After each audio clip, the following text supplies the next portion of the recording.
Общественное объединение мусульман Крыма «Былер» при поддержке Духовного управления мусульман Крыма и города Севастополь организовали ежегодную и уже третью по счету школу лидерства мусульманок. Форум проходит в живописном уголке Бахчисарайского района при соблюдении религиозных норм и канонов. По словам организатора школы лидерства мусульманок Зении Баировой, в этом году в форуме принимают участие лидеры в среде мусульманок из разных регионов не только Крыма, но и России. Также она отметила, что с каждым годом школа развивается, и организаторы представили участникам форума еще более приятные условия пребывания.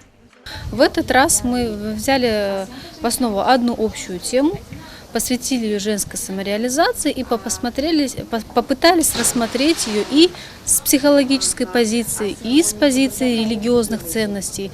Ну и, конечно же, не обошлись без каких-либо закономерностей ведения бизнеса и так далее. Поэтому, на мой взгляд, более комплексный подход к изучению одной темы с наполнением, с практикой, оно значительно улучшит как эффект, так и качество проводимого мероприятия. Программа рассчитана на 3 дня. Кроме семинаров по саморазвитию, лекций духовно-нравственного направления, участницы форума имели возможность поучаствовать в различных мастер-классах, один из которых был организован приглашенным спикером, психологом Марьям Бариевой. Психолог поведала, как с помощью кукол, сделанных руками мусульманок, можно составить психологический портрет. Для участниц мастер-класса же это возможность открыть в себе новые грани. Это метод арт-терапии, называется он куклотерапия и направлен на снятие напряжения, внутренней агрессии, выплеск эмоций, своих. Чаще всего это бывает каких-то негативных эмоций. Также Марьям отметила, что данная арт-терапия не противоречит канонам ислама. Еще одна приглашенный спикер, маркетолог и бизнес-тренер Лейсан Бариева приехала из Казани, чтобы поделиться опытом, как и с чего начать личный бизнес, как превратить идею в деньги и достичь определенного успеха. Очень открытые к знаниям девушки, очень открытые, потому что мы даже прогуливаемся, они между перерывах подходят, спрашивают про жизнь вообще в Казани, как там устроены те или иные сферы, развиваются. И им интересно, во-первых, и опыт какой-то перенять, получить новые знания и внедрять их в Крыму. И нравится тот факт, что они не боятся то, что, допустим, нет условий или так далее, наоборот, они готовы проявить активность, и самим создавать какие-то новые интересные движения в рамках их интересов. Как отметила руководитель общественного объединения мусульманок Крыма «Былер» Нияра Джамбазова, школа лидерства мусульманок – это возможность для женщин на короткое время забыть о всех заботах и получить духовную перезагрузку. В этом году у нас около 30 участниц, это такая традиционная цифра.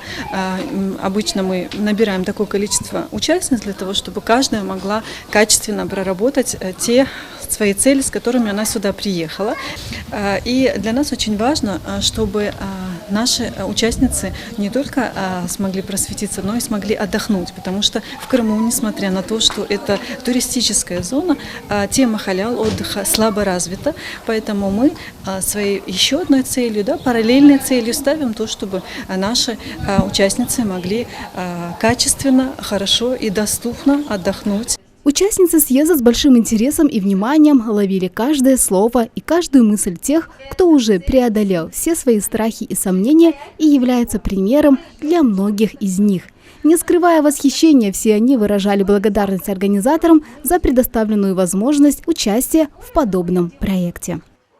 Вот именно такие форумы, именно такие школы лидерства, они просто сейчас необходимы для того, чтобы мы выращивали позитивное, продвинутое, развитое общество, потому что мы, как мамы, мы воспитываем детей, и все, что мы вложим, все ценности, которые у нас есть, и насколько мы будем себя ощущать в этом мире, наше состояние, оно передается нашим детям. Поэтому очень важно, чтобы женщина перезагружалась, больше понимала себя. Поэтому я, дорогие женщины, очень счастлива, что я здесь, и очень вам рекомендую приехать сюда. Я поражена, насколько 3 дня могут изменить полностью твое сознание. Я считаю, что такое событие должно быть в жизни каждой женщины, потому что нет ничего лучше, когда женщина, отдохнувшая, познавшая себя, она возвращается счастливая в семью, и весь этот позитив она, конечно же, изучает на детей, на мужа, и те, в свою очередь, несут эту эстафету дальше. Мусульманки, ставшие участницами школы лидерства, это девушки и женщины, которые нацелены на развитие своих лидерских качеств в общественной жизни и лично значимой деятельности. Получив нужный заряд, нужный совет и, самое главное, моральную поддержку, они с новыми силами вернутся домой. Алия Сеферша, Делявер Мимиджанов, пресс-служба Духовного управления мусульман Крыма.